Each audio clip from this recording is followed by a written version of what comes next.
स्वागत है एक बार फिर से दोस्तों आप लोगों का लगनदास के चैनल पे। आज के इस सेशन में हम लोग लास्ट सेल ऑर्गेनेल आपके बुक का वैक्यूल्स उसके बारे में स्टडी करेंगे। अब तक के सेशन में हम लोगों ने cell, component of the cell और सेल से रिलेटेड जो इम्पोर्टेंट सेल ऑर्गेनल्स होते हैं उसके बारे में जानने की कोशिश की थी। आज के इस सेशन की शुरुआत हम लोग वैक्यूल्स से करते हैं। ये वैक्यूल्स क्या होते हैं? Vacuoles are storage sacs for solid और लिक्विड कंटेंट्स। वैक्यूल दरअसल एक ऐसा सेल ऑर्गेनल है जो स्टोरेज का काम करता है और ख़ास तौर पे वाटर के स्टोरेज का। फॉर एग्ज़ाम्पल आप अपने घर में क्या देखते हैं, इसको दूसरे एग्ज़ाम्पल से समझिए। डैम, रिवर पे बड़े बड़े डैम बनाए जाते हैं ताकि वहाँ पे वाटर को स्टोर किया जाए और ज़रूरत पड़ने पे वाटर सप्लाई किया जाए। और जब भी जैसी ज़रूरत पड़ती है उस हिसाब से वाटर वहाँ से डैम को ओपन कर दिया जाता है, तो वहाँ से वाटर आपका एक पार्टिकुलर एरिया में सप्लाई हो जाता है और काफ़ी प्रेशर के साथ आता है, तो यहाँ से बहुत सारा दूसरा फंक्शन भी यूज़ कर लिया जाता है इलेक्ट्रिसिटी जनरेट करने के लिए और दूसरे के लिए। तो डैम का एक पर्पस होता है वाटर को स्टोर करना और सप्लाई करना, नेचुरल रिवर बॉडीज़ के पास बनाया जाता है।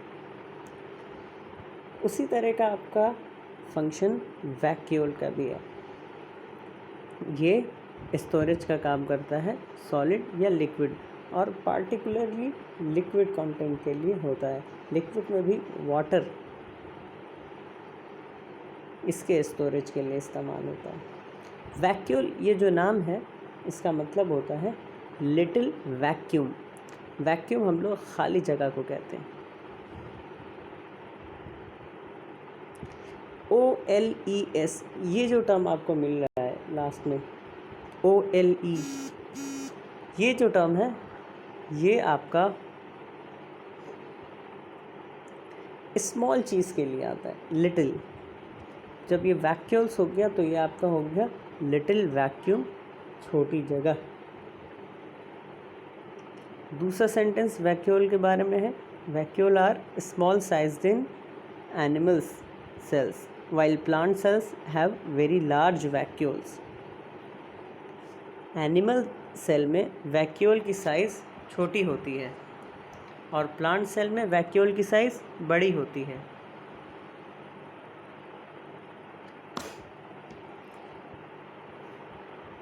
अगर आप गौर से देखेंगे वैक्यूल्स को सेल ऑर्गेनल में, तो प्लांट सेल का जो सेंट्रल पार्ट है, आप नेक्स्ट स्टेटमेंट में देखिए, ये कह रहा है the central vacuoles of plant cells में occupy 50 to 90% of the cell volume. तो वैक्यूल का एक प्राइमरी फंक्शन क्या है? स्टोरेज। ये स्टोरेज का काम करेगा, ख़ास तौर पे वाटर का स्टोरेज। एनिमल सेल्स में ये छोटे छोटे बहुत सारे साइज़ में इधर उधर आपका फैला होता है। लेकिन प्लांट सेल में क्या होता है, एक सेंट्रलाइज्ड बीच में ही एक बहुत बड़े साइज़ का वैक्यूल्स होता है। किसी प्लांट सेल में तो 90% ऑफ द सेल का स्पेस ये वैक्यूल ही ले लेता है। एवरेज, ऑन एन एवरेज 50 से 90% के बीच में इसका एरिया रहता है सेल का। मतलब जितने एरिया में सेल है उसका 50% से लेकर 90% एरिया तक में ये वैक्यूल्स होता है, क्योंकि स्टोरेज का काम करता है। और स्टोरेज में भी चीफली प्लांट सेल में वाटर के स्टोरेज के लिए। एनिमल सेल्स में होता है छोटे साइज़ में होता है, प्लांट सेल में ज़्यादा ये बड़े साइज़ का होता है। और वैक्यूल्स क्या करता है? In plant cells vacuoles are full of cell sap. Cell sap क्या होता है? What is cell sap? Sap का लफ्ज़ वैसे वाटर के लिए आता है जिसमें कुछ मिनरल्स भी डिज़ोल्व हो। सैप का लफ्ज़ वैसे वाटर के लिए आता है जिसमें कुछ मिनरल्स डिज़ोल्व हो। जैसे सॉइल में हम लोग प्लांट सेल की बात कर रहे हैं अब ख़ास तौर पे, क्योंकि प्लांट सेल में ज़्यादा बड़ा साइज़ का होता है और इसमें ज़्यादा अमाउंट में वाटर स्टोरेज होता है, क्योंकि प्लांट को वाटर, प्लांट के रिस्पेक्ट, एनिमल के रिस्पेक्ट में प्लांट वाटर से एकदम हर वक्त कनेक्टेड है रूट के ज़रिए से। रूट सॉइल में है, सॉइल में वाटर पार्टिकल्स से कंटिन्यूसली वो वाटर एब्जॉर्ब करता जाता है। तो इसमें बड़ा वैक्यूल्स भी चाहिए वाटर और इसके अमाउंट के स्टोर करने के लिए। एक तो ये बात है। दूसरी बात, in plant cells vacuole are full of cell sap and provide turgidity and rigidity to the cell. Cellular level पे हम लोगों ने एक तो ये देखा था कि एंडोप्लाज्मिक रेटिकुलम है और आपका गोल्गी अपैरेटस है, ये मेम्ब्रेन टाइप का सिस्टम है, ये आपको एक रफ स्ट्रक्चर प्लांट को प्रोवाइड कर जाता है। टर्जिडिटी और रिजिडिटी, इसको वैसे समझिए जैसे एक जेल है, आप लोग ब्रेड में जैम लगा के खाते हैं, बट जैम का कैसा टेक्सचर होता है, बिल्कुल सॉलिड भी नहीं होता एकदम कड़ा कि आप दबा सकें, अब बिल्कुल लिक्विड भी नहीं हो सकता है कि एकदम पिघल बह जाए।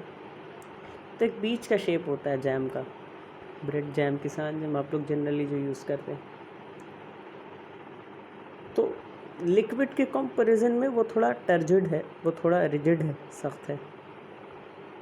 उसी तरह प्लांट के सेल्यूलोज में अगर सिर्फ प्लांट के साइटोप्लाज्म में सिर्फ लिक्विड ही लिक्विड होगा तो प्लांट की तो लिक्विड, फिर तो सेल बह जाएगा उसके अंदर का लिक्विड।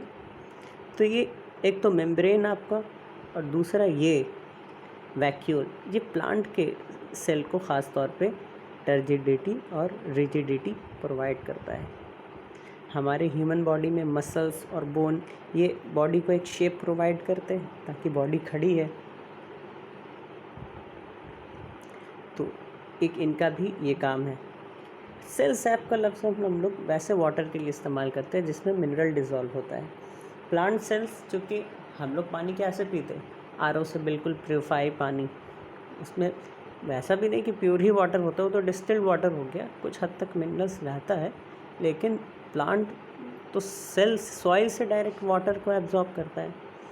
प्लांट अगर सॉइल से वाटर को डायरेक्ट एब्जॉर्ब करता है तो वहाँ पे सॉइल के साथ सॉइल पार्टिकल्स में बहुत सारे मिनरल्स डिज़ोल्व होते हैं वाटर में, जो प्लांट के लिए बहुत सारे तो उसमें इम्पॉर्टेंट भी होते हैं।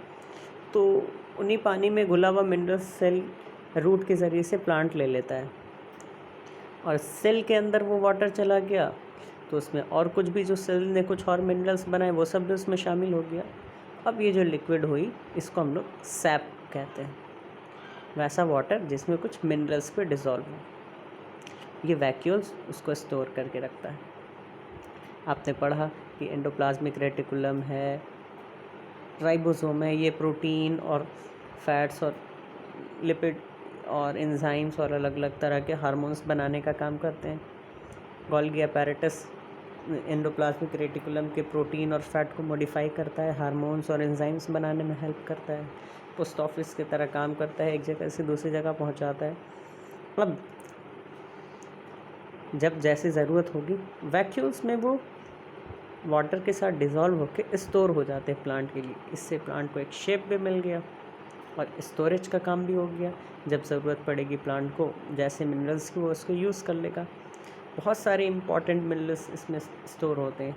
जैसे आपने पढ़ा था माइटोकॉन्ड्रिया में एनर्जी के लिए एडीपी चाहिए, फॉस्फेट चाहिए, ये ना वो उस बड़े रिएक्शन से छोटे रिएक्शन में टूट के जो एनर्जी निकलती है उसको एब्जॉर्ब कर लेता है। तो ये एडीपी और पी ये सब कहाँ होते हैं? ये सब इस तरह की और चीज़ें, कार्बोहाइड्रेट, प्रोटीन, फैट्स, ये तो एक कॉम्प्लेक्स मॉलिक्यूल है, हमने आपको बताया था। इनके जो छोटे छोटे सिंपल मॉलिक्यूल्स हैं ये इसी वैक्यूल्स में वाटर के साथ डिसॉल्व होकर स्टोर होते हैं। Amino acid are nothing but the simple structure of protein. बहुत सारे बॉगी को मिला दिया जाए तो एक ट्रेन बनती है, इसी तरह बहुत सारे एमिनो एसिड को मिला दिया जाए तो एक प्रोटीन बनता है। इस तरह ट्रेन की एक बॉगी होती है, उस तरह प्रोटीन का एक यूनिट होता है amino acid. Sugars similarly carbohydrate के लिए ग्लूकोज हो गया, ये सिंपल शुगर है आपका। और ऊपर चले गए तो कार्बोहाइड्रेट, ये एक कॉम्प्लेक्स स्ट्रक्चर है। तो एमिनो एसिड प्रोटीन का सिंपल मॉलिक्यूल है, शुगर्स आपका कार्बोहाइड्रेट का सिंपल मॉलिक्यूल है, और इस तरह से बहुत तरह के ऑर्गेनिक एसिड आपने पढ़ा है, डीएनए, आरएनए, ये भी न्यूक्लिक एसिड है। अब प्लांट को भी बहुत सारे एसिड की ज़रूरत पड़ती है, नेचुरल ऑर्गेनिक यानी कार्बन और हाइड्रोजन इन सब से रिलेटेड, तो ये सब भी इसमें स्टोर होते हैं। और कुछ इम्पॉर्टेंट प्रोटीन्स, जो कि प्रोटीन का बहुत इम्पॉर्टेंट रोल है। न्यूक्लियस सारे सेल ऑर्गेनल्स से प्रोटीन और एंजाइम्स और हार्मोन्स इन लैंग्वेज में टॉक करता है, मोस्टली ये भी प्रोटीन डेरिवेटिव होते हैं। तो ये सब स्टोर होते हैं आपके वैक्यूल्स में। जब ये सब चीज़ें वाटर में डिज़ोल्व हो जाती हैं तो आपका वाटर नहीं कहते हम लोग, सिंपल उसको सेल सैप कहते हैं। ये तो हो गया कुछ बातें इस स्टोरेज के ताल्लुक से। अब नेक्स्ट,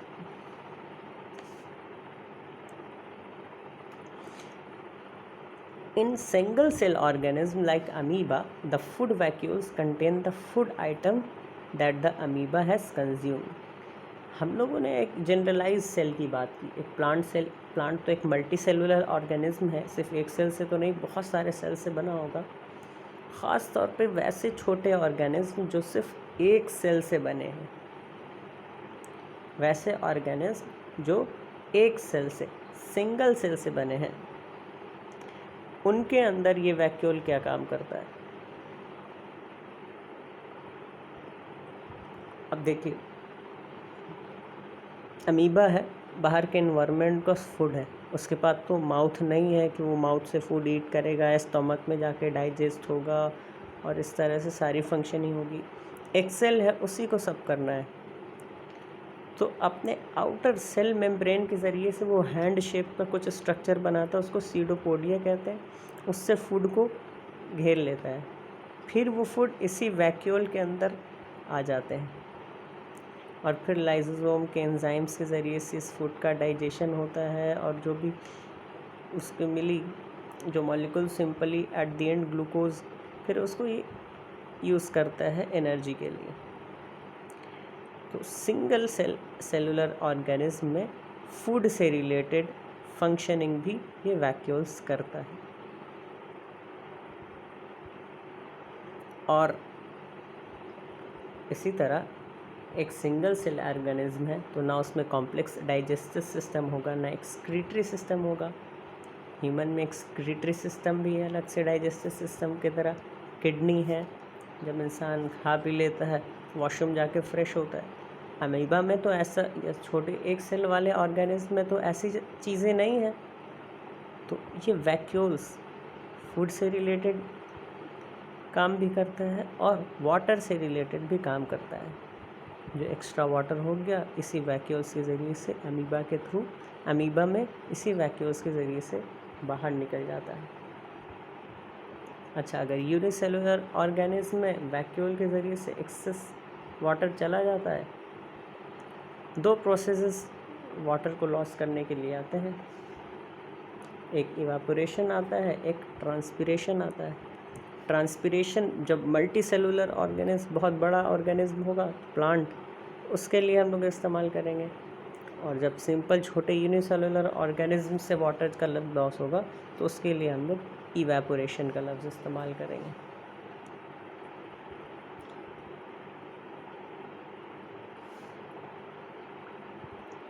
एक बड़ा अच्छा इन्फॉर्मेशन है इसी वैक्यूल से रिलेटेड। आपने देखा होगा आपके घर में प्लांट है, किसी वजह से गर्मी बहुत तेज़ है, आप किसी दिन किसी वक्त उसको पानी देना भूल गए, तो क्या होता है, हम लोग सिंपल लैंग्वेज में एकदम क्या कहते हैं, पत्ते मुरझा गए हैं। इस मुरझा जाने के प्रोसेस को हम लोग इंग्लिश में कहते हैं wilting. Wilting of the leaves क्यों होता है? ये इसी वजह से होता है कि जब वैक्यूल्स 50% स्पेस से लेकर 90% स्पेस प्लांट सेल का लिए हुआ है, अगर इसमें किसी वजह से प्रॉपर अमाउंट में वाटर नहीं डला सका तो इसका शेप डिस्टॉर्ट हो जाएगा, चेंज हो जाएगा, बिगड़ जाएगा। इसलिए पत्ते सिकुड़ जाते हैं, जिसको हम लोग कहते हैं पत्ते मुरझा गए हैं। जब प्लांट सेल के वैक्यूल में वाटर की लेवल, वाटर का अमाउंट कम होता है तो ये मुरझा जाते हैं, श्रिंक कर जाते हैं। इसको उसी तरह से समझिए जिस तरह आपके साइकिल या बाइक या आपके घर में जो भी व्हीकल्स हैं उसके टायर में एयर की अमाउंट अगर कम हो जाती है तो टायर फ्लैट हो जाता है और पंक्चर हो गया तो बिल्कुल ही। लेकिन जब प्रॉपर अमाउंट में एयर रहता है तो टायर बिल्कुल फूला हुआ रहता है। उसी तरह से वैक्यूल्स में अगर प्रॉपर अमाउंट में वाटर रहता है तो पत्ते बहुत अच्छे से खूबसूरत प्लांट और ग्रीनरी दिखती है। लेकिन जब वाटर की अमाउंट जैसे ही कम होती है तो पत्ते मुरझा जाने लगते हैं। इस प्रोसेस को हम लोग कहते हैं विल्टिंग। क्योंकि पानी है नहीं तो वैक्यूल भी आपका श्रिंक हो जाता है। जिस तरह टायर में हवा अगर नहीं रहेगा तो टायर श्रिंक हो जाता है। और इस श्रिंकेज ऑफ सेल से रिलेटेड वाटर कैसे प्लांट से निकल जाता है ये हमने प्लाज्मा मेम्ब्रेन के स्टडी में देखा था। जब सेल किसी हाइपोटोनिक कंडीशन में रहता है उस केस में भी वाटर लॉस हो जाता है। बाहर के एनवायरनमेंट में पानी कम है, सेल में ज़्यादा है तो सेल से बाहर चला जाता है पानी। हम लोगों ने सेल वॉल के स्टडी में देखा था, ख़ास इसको टर्म क्या देते हैं हम लोग, प्लाज्मोलाइसिस। सेल से पानी का निकल जाना, प्लाज्मोलाइसिस हो जाता है, लॉस हो जाता है वाटर का वैक्यूल से, पत्ते मुरझा जाते हैं और प्लांट का शेप थोड़ा ख़राब सा दिखने लगता है। इस प्रोसेस को हम लोग विल्टिंग कहते हैं। फिर वापस से जब उसमें आप पानी डाल दे रहे हैं तो फिर पत्ते बिल्कुल अपने ओरिजिनल फॉर्म में आ जाते हैं। उसी तरह से अगर आपने टायर में फिर से एयर डाल दी तो टायर नॉर्मल शेप का हो जाता है। तो ये कुछ इन्फॉर्मेशन थी आपकी वैक्यूल से रिलेटेड।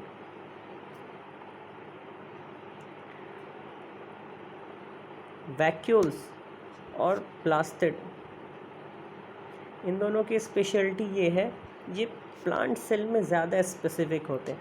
ऐसा नहीं कि एनिमल सेल में वैक्यूल्स नहीं होता है, छोटे छोटे होते हैं, लेकिन स्पेशलिटी इनकी प्लांट सेल में बिल्कुल बड़ा सा सेंट्रलाइज वैक्यूल होता है। उसी तरह प्लास्टिड, इसकी स्पेशलिटी प्लांट सेल की है, प्लांट सेल में होते हैं। तो कुछ सेल ऑर्गेनल्स तो आपके कॉमन हो गए और कुछ सेल ऑर्गेनल्स स्पेशलाइज्ड होते हैं प्लांट सेल के लिए, जो उन्हें हार्श कंडीशन में रहना पड़ता है।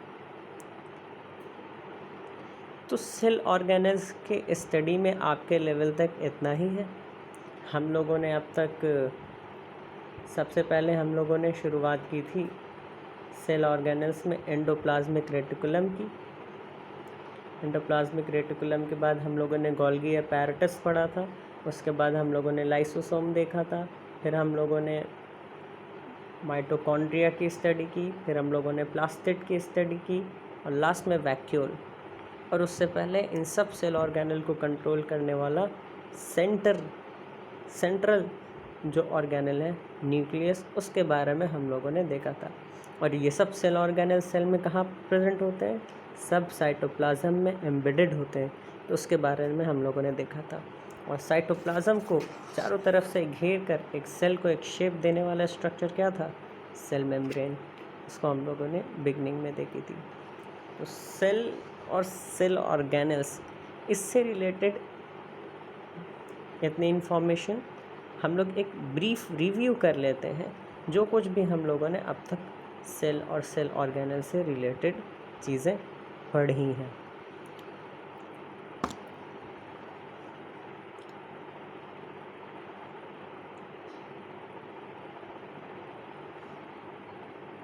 सबसे पहले हम लोगों ने सेल के बारे में पढ़ा था।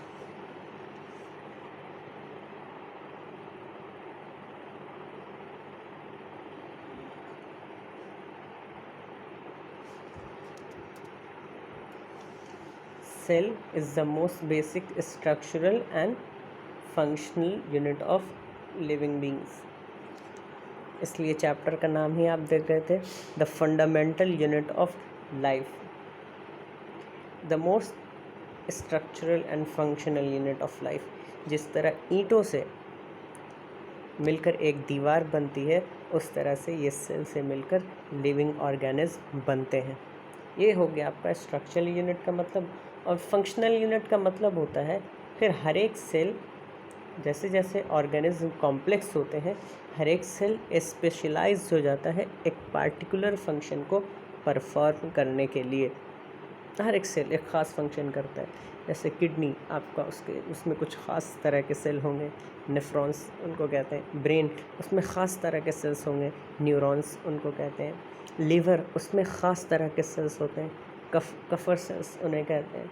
उस तरह बॉडी में डिफरेंट डिफरेंट एरिया पे, जैसे आपका मसल्स, ये ख़ास तरह के सेल होते हैं, मस्कुलर सेल्स, मसल सेल्स उन्हें हम लोग कहते हैं। इस तरह बॉडी में डिफरेंट डिफरेंट फंक्शन के हिसाब से बॉडी में डिफरेंट डिफरेंट तरह के सेल होते हैं। यहाँ पे आपको डायग्राम में दिख रहा होगा। तो ये ख़ास सेल एक ख़ास तरह के फंक्शन करते हैं, तो इसलिए हम लोग कहते हैं cell structural unit of life भी है और फंक्शनल यूनिट ऑफ भी लाइफ भी है। एक ह्यूमन बीइंग बहुत सारे सेल से बना होता है। सेल से रिलेटेड कुछ बेसिक फैक्ट्स हैं। इनकी सेल की डिस्कवरी रॉबर्ट हुक ने की थी 1665 में, और अपनी बुक माइक्रोग्राफिया इन्होंने एक बुक लिखी थी। सेल, ये जो वर्ड है ये लैटिन वर्ड से बना है। सेला, इसका मतलब होता है स्मॉल रूम। सबसे छोटा सेल बैक्टीरिया होता है, PPLO पार्टिकुलर उसका नाम है। प्लूरोनिमोनिया लाइक ऑर्गेनिज्म में उसको कहते हैं। माइकोप्लाज्मा एक तरह के बैक्टीरिया होता है। और सबसे बड़ा सेल ऑस्ट्रिच का एग। एक एग नॉर्मली एक सेल होता है, और सबसे बड़ा एक ऑस्ट्रिच का होता है, इसलिए सबसे बड़ा सेल आपका ऑस्ट्रिच का एक हो गया। ह्यूमन बींग्स 37 ट्रिलियन सेल्स होते हैं ह्यूमन बॉडी में।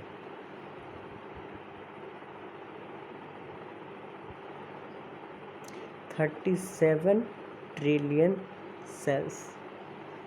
मिलियन, फिर बिलियन, फिर ट्रिलियंस आता है, और 1 मिलियन में 10 लाख होते हैं। सोचिए, मिलियन, बिलियन, ट्रिलियंस, कितने अमाउंट ऑफ सेल होंगे। ये कुछ बेसिक फैक्ट्स हो गए आपके सेल के लिए, interesting cells. Number of cells, उसके बाद हम लोगों ने देखा था नंबर ऑफ़ सेल्स के हिसाब से हम लोगों ने यूनिसेलुलर और मल्टी सेलुलर ऑर्गेनिज्म देखे थे। अगर एक ऑर्गेनिज्म सिंगल सेल से बना हुआ है तो उसको यूनिसेलुलर ऑर्गेनिज्म हम लोग कह रहे थे। बहुत सारे सेल से बना हुआ है तो उसको हम लोग मल्टी सेलुलर ऑर्गेनिज्म कह रहे थे। उसके बाद हम लोगों ने सेल को बेसिकली 3 कंपोनेंट में ब्रेक करके स्टडी की थी। सबसे पहला बात हम लोगों ने कहा था, सबसे पहली चीज़ कि आपका एक सेल इन्वेलप होगा, और दूसरा आपका एक जेनेटिक मटेरियल होगा, तीसरा एक आपका लिक्विड मीडियम होगा जिसमें चीज़ें होंगी। सेल इन्वेलप जो सेल को बाहर से कवर करके एक स्ट्रक्चर प्रोवाइड करेगा। उसमें हम लोगों ने प्लाज्मा मेम्ब्रेन पढ़ा था। जनरली प्लांट और एनिमल दोनों में होता है, क्योंकि लिविंग थिंग को हम लोग जनरली 2 शेड में पढ़ते हैं बायोलॉजी में, या तो प्लांट्स या तो एनिमल्स। जनरली वैसे भी छोटे छोटे बहुत सारे और होते हैं, most of the times plants और एनिमल्स में हम लोग डिवाइड करके पढ़ते हैं। तो प्लांट्स और एनिमल सेल्स, तो प्लाज्मा मेम्ब्रेन तो कॉमन है, प्लांट में भी होगा, एनिमल में भी होगा। सेल में सेल वॉल एक स्पेशल है, वो सिर्फ प्लांट सेल में होता है। तो ये प्लाज्मा मेम्ब्रेन और सेल वॉल, ये आपका सेल इन्वेलप इसको कंस्टिट्यूट करते हैं। फिर एक जेनेटिक मटेरियल होगा। अगर एक सेल इसकी लाइफ ख़त्म हो गई है, अब ये या एक सेल अभी डिवाइड करके नए सेल में इसको बनना है, तो नए सेल में पहले वाले सेल से इन्फॉर्मेशन जिस चीज़ के ज़रिए से जाता है, इसको हम लोग जेनेटिक मटेरियल कहते हैं।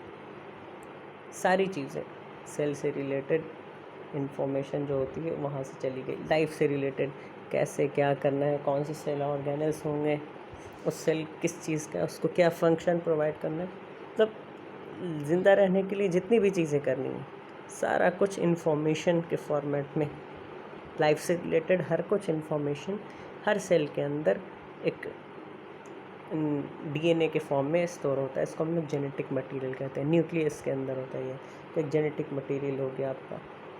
और लास्ट आपका है आपका एक लिक्विड मीडियम, क्योंकि लाइफ और वाटर इसका बहुत गहरा कनेक्शन है, बहुत गहरा रिलेशन है। बगैर वाटर कि लाइफ पॉसिबल शायद नहीं है। इसलिए लिक्विड मीडियम आपको हर जगह दिखेगा जहाँ लाइफ की बात हम लोग करते हैं। तो साइटोप्लाज्म एक लिक्विड मीडियम, इस 3 कंपोनेंट में डिवाइड करके सेल को हम लोगों ने स्टडी किया था। प्लाज्मा मेम्ब्रेन, फिर सेल वॉल, ये तो हो गया था आपका सेल एनवेलप में, न्यूक्लियस और साइटोप्लाज्म।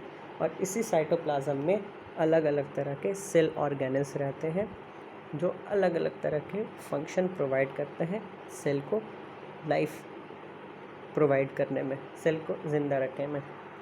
जब हम लोगों ने सेल ऑर्गेनल्स की बात की थी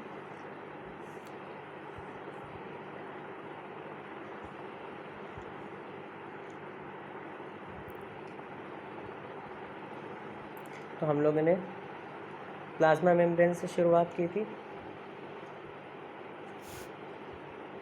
प्लाज्मा मेम्ब्रेन, सेल वॉल, और यहाँ से हम लोगों ने, ये तो सेल एनवेलप का पार्ट हो गया था ना आपका, प्लाज्मा मेम्ब्रेन और सेल एनवेलप।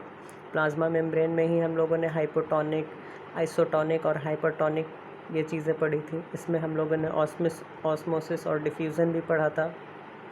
उसके बाद हम लोगों ने सेल वॉल पढ़ा था। सेल वॉल में हम लोगों ने देखा था कि ये सेल्यूलोज से आपका बना हुआ होता है, और इसमें हम लोगों ने प्लाज्मोलाइसिस और टर्गर प्रेशर इसके बारे में जानने की कोशिश की थी।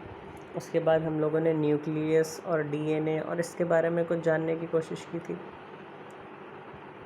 न्यूक्लियस के बेसिस पे 2 तरह के सेल होते हैं। अगर सिंपल न्यूक्लियस होगा तो प्रोकैरियोटिक, और एडवांस न्यूक्लियस होगा तो यूकैरियोटिक। साइटोप्लाज्म के अंदर ये सेल ऑर्गेनल्स होते हैं बहुत डिफरेंट तरह के सेल ऑर्गेनल्स में। सबसे पहला हम लोगों ने एंडोप्लाज्मिक रेटिकुलम से अपनी पढ़ाई शुरू की थी। एंडोप्लाज्मिक रेटिकुलम, इनका प्राइमरी फंक्शन क्या होता है? प्रोटीन और फैट मैन्युफैक्चर करते हैं। 2 तरह के होते हैं, रफ एंडोप्लाज्मिक रेटिकुलम और स्मूथ एंडोप्लाज्मिक रेटिकुलम। न्यूक्लियस से कनेक्टेड होता है और सेल मेम्ब्रेन तक पहुंच जाता है कभी कभी, या मोस्ट ऑफ द केसेस में। इस 2 तरह के इसलिए कहते हैं कि जब न्यूक्लियस से करीब का पार्ट होता है तो इसके सरफेस पे ना राइबोसोम्स, इनके सरफेस पे राइबोसोम्स आपके अटैच्ड होते हैं। इसलिए हम लोग स्मूथ और रफ़ एंडोप्लाज्मिक रेटिकुलम कहते हैं। रफ़, जब जैसे हम लोग आपको सैंड पेपर का एग्जांपल दिया था, पेपर के ऊपर अगर सैंड के पार्टिकल्स होंगे तो उसका रफ़ टेक्सचर उसको एक मिल जाता है। इसी तरह इसके सरफेस पे राइबोसोम्स होते हैं जिसके वजह से इसको एक रफ़ टेक्सचर मिल जाता है, इसलिए रफ़ एंडोप्लाज्मिक रेटिकुलम कहते हैं। ये प्रोटीन से रिलेटेड काम करता है। दूसरा आपका स्मूथ वाला पार्ट था, ये फैट से रिलेटेड काम करता है। फिर स्मूथ एंडोप्लाज्मिक रेटिकुलम लीवर में ख़ास काम करता है डिटॉक्सिफिकेशन का। एंडोप्लाज्मिक रेटिकुलम के बाद हम लोगों ने गोल्गी अपैरेटस के बारे में पढ़ाई की थी। गोल्गी अपैरेटस आपका जो भी एंडोप्लाज्मिक रेटिकुलम आपका सब्सटेंस बनाता है उसको और मॉडिफाई करता है। एंडोप्लाज्मिक रेटिकुलम में प्रोटीन बनाए तो ये हार्मोन्स और एंजाइम्स उसके मदद से बना देगा एंडोप्लाज्मिक और हार्मोन्स।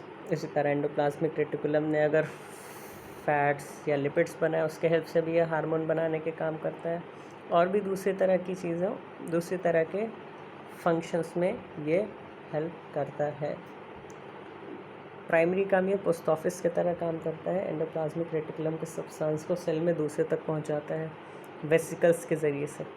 इसके स्ट्रक्चर को हम लोग सिस्टर्न्स पढ़ा था, एक के बाद एक, जिस तरह कपड़ों का स्टैक होता है उस तरह से स्टैक के फॉर्मेट में ये होते हैं। कैमिलो गोल्गी नाम के साइंटिस्ट ने इसकी डिस्कवरी की थी। गोल्गी अपैरेटस के बाद हम लोगों ने लाइसोसोम की बात की थी। ये एक तरह से सोल्जर ऑफ द सेल है, सेल के सोल्जर की तरह काम करते हैं। जितने भी हार्मफुल सब्सटेंस सेल में अगर आ जाते हैं तो उनको अपने एंजाइम्स के ज़रिए से डिज़ोल्व करके डाइजेस्ट कर देते हैं, और इनको सेल डिस्पोजेबल सिस्टम भी कहते हैं, और इनको suicidal bag of the cell भी कहते हैं। लाइसोसोम के बाद हम लोगों ने माइटोकॉन्ड्रिया की स्टडी की थी। Power house of the cell, ये सेल के लिए एनर्जी प्रोड्यूस करने का काम करता है। आपने जो भी फूड खाया वो एट द एंड ग्लूकोज में कन्वर्ट हो जाता है और ये ग्लूकोज एयर में जो मौजूद ऑक्सीजन के साथ कंबाइन करके ब्रेक करके आपको एनर्जी प्रोवाइड करता है और ये काम आपका सेल के अंदर माइटोकॉन्ड्रिया में होता है। माइटोकॉन्ड्रिया का अपना डीएनए भी होता है और अपना राइबोसोम भी होता है, इसकी मदद से ये अपनी प्रोटीन बनाता है और प्रोटीन एट द एंड ये आपके माइटोकॉन्ड्रिया के फंक्शनिंग में हेल्प करते हैं। एटीपी के फॉर्म में ये माइटोकॉन्ड्रिया एनर्जी आपको प्रोवाइड करता है। एटीपी एक तरह का मॉलिक्यूल है बायोलॉजी का, हम लोगों ने ये चीज़ें देखी थी। उसके बाद हम लोगों ने प्लास्टिड की स्टडी की थी। प्लास्टिड एक ऐसा सेल ऑर्गेनल है जो सिर्फ प्लांट सेल में होता है। दो तरह के होते हैं, क्रोमोप्लास्ट और ल्यूकोप्लास्ट। क्रोमोप्लास्ट क्रोम कलर से बना है, वैसे प्लास्टिड जो कलर प्रोवाइड करने का काम करते हैं क्रोमोप्लास्ट। ल्यूकोप्लास्ट स्टोरेज का काम करते हैं। क्रोमोप्लास्ट में आपका क्लोरोप्लास्ट एक इम्पॉर्टेंट प्लास्टिड था जिसमें ग्रीन कलर के पिगमेंट्स क्लोरोफिल होते हैं। पिगमेंट का काम क्या है? लाइट से रिलेटेड काम है, एब्जॉर्ब करना, रिफ्लेक्ट करना। कोई भी सरफेस है, वाइट है, ब्लैक है, तो लाइट को एब्जॉर्ब करती है और रिफ्लेक्ट करती है। तो जो लाइट रिफ्लेक्ट करती है वो हमें दिखता है ग्रीन कलर का। ब्लैक सरफेस ब्लैक क्यों दिखती है? एक ये चीज़ें आप पढ़ेंगे फिज़िक्स में। तो पिगमेंट का काम लाइट से रिलेटेड है, ये चीज़ याद रखेंगे। तो ये ग्रीन पिगमेंट क्लोरोफिल सनलाइट को एब्जॉर्ब करता है, जिसके हेल्प से ये प्लास्टिड क्लोरोप्लास्ट में आपका ग्लूकोज बनने का काम होता है। प्लांट ऐसे लिविंग थिंग्स हैं जो अपना फूड खुद से बनाते हैं। वो वाला फूड नहीं जो आपकी मम्मी आपके लिए किचन में बना देती हैं, वो तो प्लांट की सब्ज़ी। वो वेजिटेरियन डाइट आप खाते हैं, प्लांट की सब्ज़ी है, रोटी है, आटा है, ये सब चीज़ें प्लांट से ही ली गई ना। तो प्लांट एक्चुअली कहाँ से फूड बनाता है? तो ये क्लोरोप्लास्ट में बनाता है। कार्बन डाइऑक्साइड जो एयर में प्रेजेंट है और वाटर जो प्रेजेंट है, इसको कंबाइन करके आपका ग्लूकोज बनाता है, जो प्लांट को at the end energy provide करता है। और ये काम प्लांट में क्लोरोप्लास्ट नाम के प्लास्टिड में होता है। इसका भी अपना माइटोकॉन्ड्रिया की तरह राइबोसोम और डीएनए होता है। इसलिए प्लास्टिड और माइटोकॉन्ड्रिया को सेमी ऑटोनॉमस सेल ऑर्गेनल कहते हैं। अपना डीएनए और अपना राइबोसोम होने के वजह से ये अपनी प्रोटीन्स खुद भी बना सकते हैं, क्योंकि इनकी फंक्शनिंग आप देखिएगा इम्पॉर्टेंट है। वहाँ ग्लूकोज को तोड़कर एनर्जी बनाने का काम हो रहा है, केमिकल रिएक्शन, और ये काम जल्दी करना है तो कुछ और एक्स्ट्रा प्रोटीन्स और एंजाइम्स की ज़रूरत पड़ेगी। इसी तरह प्लास्टिड में भी यहाँ भी एनर्जी से रिलेटेड काम हो रहा है, ग्लूकोज से रिलेटेड केमिकल रिएक्शंस। जहाँ भी एनर्जी की ज़रूरत पड़ेगी, रिएक्शन होगा, उसको फास्ट करने के लिए आपका एंजाइम्स प्रोटीन की मदद से। इसलिए इनके पास अपना डीएनए और राइबोसोम भी है। और लास्ट एट द एंड आज हम लोगों ने वैक्यूल पढ़ा था, ये प्राइमरी स्टोरेज का काम करते हैं। ये कुछ सेल ऑर्गेनल्स थे।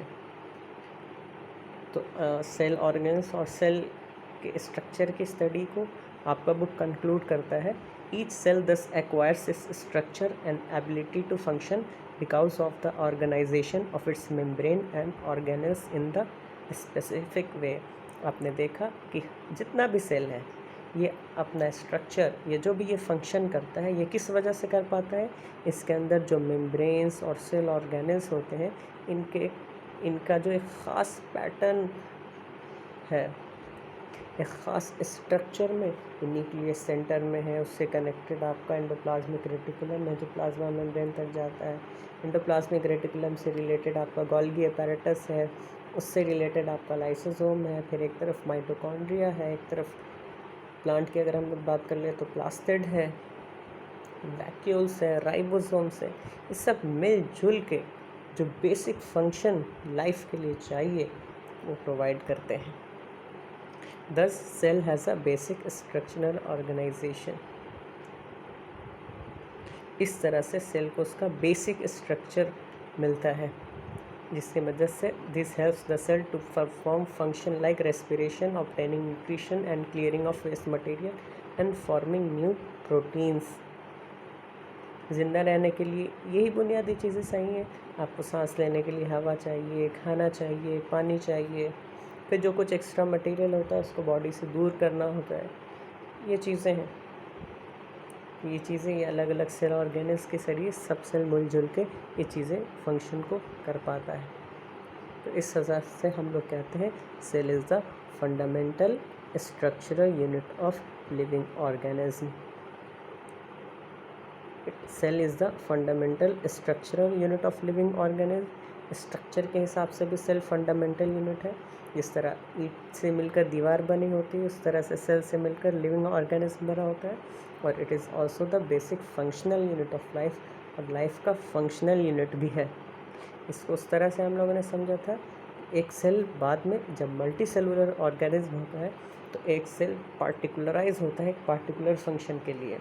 एग्जाम्पल के तौर पे जैसे हार्ट को बहुत जल्दी काम करना पड़ता है, आपकी पूरे बॉडी को उसको ब्लड प्रोवाइड करना है, या एनर्जी ज़्यादा चाहिए, यानी यहाँ आपका माइटोकॉन्ड्रिया ज़्यादा होगा हार्ट के सेल में, तो ख़ास तरह का सेल हो गया हार्ट का सेल। इसी तरह ब्लड में आपको ट्रांसपोर्टेशन का काम है। ऑक्सीजन जो आपने सांस लिया है लंग्स में, जो ऑक्सीजन आया है वो हर जगह पूरे सेल को पहुंचाना है।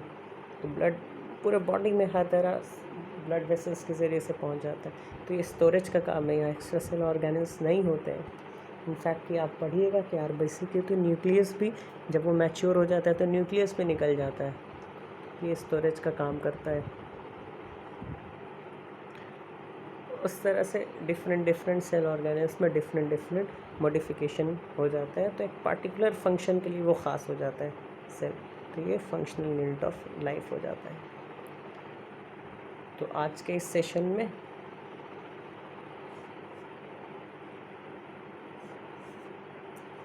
हम अपनी स्टडी यहीं पे कंक्लूड करते हैं। फिर नेक्स्ट सेशन में किसी नए टॉपिक के साथ